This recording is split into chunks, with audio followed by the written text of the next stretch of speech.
आज का वचन। पहला पाठ योएल का ग्रंथ, अध्याय 4 पद संख्या 13 से 21। हंसिया चलाओ क्योंकि फसल पक चुकी है। आओ और अंगूर रौंदो क्योंकि कोल्हू परिपूर्ण है। कुंड लबालब भरे हुए हैं क्योंकि राष्ट्रों की दुष्टता अपार है। विचार की घाटी में लोगों की भारी भीड़ लग रही है क्योंकि विचार की घाटी में प्रभु का दिन निकट आ गया है। सूर्य और चंद्रमा अंधकारमय होते जा रहे हैं और नक्षत्रों की ज्योति बुझ रही है। प्रभु सियोन से गरज रहा है, यरूशलेम से उसकी आवाज ऊंची उठ रही है, स्वर्ग और पृथ्वी कांप रहे हैं। किंतु प्रभु अपनी प्रजा के लिए आश्रय सिद्ध होगा, इस्राएलियों के लिए सुदृढ़ गढ़ होगा। उस दिन तुम जान जाओगे कि मैं तुम्हारा प्रभु ईश्वर हूँ, जो अपने पवित्र पर्वत सियोन पर निवास करता है। यरूशलेम पवित्र होगा और विदेशी उसे फिर पार नहीं करेंगे। उस दिन पर्वतों से अंगूरी टपकेगी, पहाड़ियों से मधु की धाराएं फूट निकलेगी और यहूदियों की सब नदियों में भरपूर पानी होगा, क्योंकि प्रभु के मंदिर में से एक जल स्रोत बह निकलेगा जो बाबुल की घाटी को सींचेगा। मिस्र उसर हो जाएगा और अदोम मरुभूमि, क्योंकि उन्होंने यूदा के पुत्रों के साथ अत्याचार और अपने देश में उनका निर्दोष रक्त बहाया। किंतु यहूदिया सदैव बसी रहेगी और यरूशलेम युग युग आबाद रहेगा।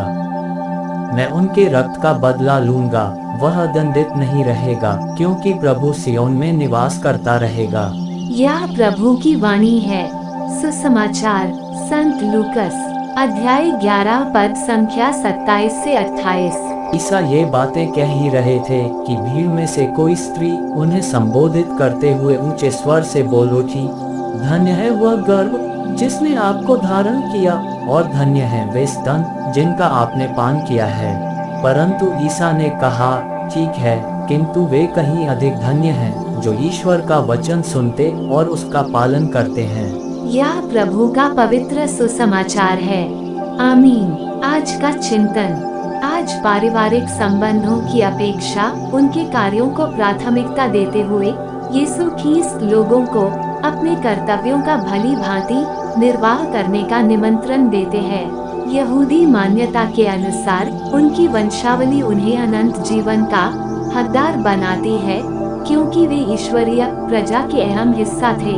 एक तरफ पुरुष वर्ग जहां अपने पूर्वजों से अपना अस्तित्व स्वतः पाता था, वहीं स्त्रियां अपने पुत्रों को जन्म देकर वो काबिलियत हासिल करती थी।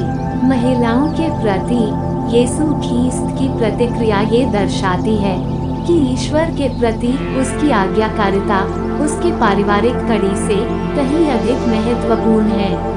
धैर्यपूर्वक ईश्वर की आज्ञाओं का पालन करना एक सम्मानित पुत्र को जन्म देने से भी अधिक महत्वपूर्ण है। यीशु ख्रीस्त इस बात से इनकार नहीं करते कि माता मरियम के लिए उनकी मां बनना एक खुशी की बात है। फिर भी वे कहते हैं कि माता मरियम के पास एक बड़ी कृपा है जिसे हमें साझा करने की आवश्यकता है, और वह है ईश्वर के वचन को सुनना और उसका पालन करना, क्योंकि यही ईश्वर के साथ हमारे संबंधों को और भी प्रगाढ़ बनाती है। आमीन।